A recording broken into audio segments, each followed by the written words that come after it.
रामकृष्ण हरी. बघा वाहनाचं सामान घेऊन आलो आणि पिल्लूला नवीन ड्रेस पण घेऊन आलो, कारण आज आमच्या ताईचं हळदी कुंकू होतं आणि पिल्लूचं बोर नहाण पण करायचं होतं.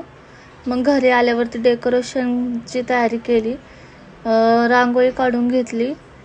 सिंपलच रांगोळी काढली होती, कारण उशीर झाला होता फार आम्हाला तिकडं शॉपिंगवर न येतानीच.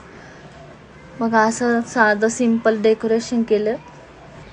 ताट सजवून घेतल्यानंतर ओवाळायचंही सजवून घेतलं. हा ड्रेस आणला मी त्याला. हे बोर नहाणचे दागिने. म्हटलं आपला एक जरा सेल्फी घ्यावा. त्यातही श्रीराज म्हणतो दीदी माझा पण सेल्फी घे ना, मला घे ना व्हिडिओमध्ये. मग त्यालाही घेतलं. पिल्लूचं आवरलं, त्याला दागिने वगैरे घालून घेतले, मेकअप केला त्याचा.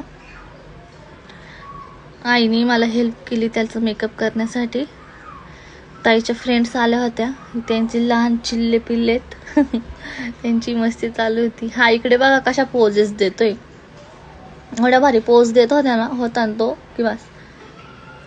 ताईच्या मैत्रिणी आहेत. पिल्लू गेला तिथे पाटावर जाऊन बसला. त्याला एवढी एक्साइटमेंट होती ना की बापरे, आपल्यापेक्षा जास्त त्यालाच एक्साइटमेंट होती. तर असा झाला आमचा आजचा बोर नहाणचा कार्यक्रम.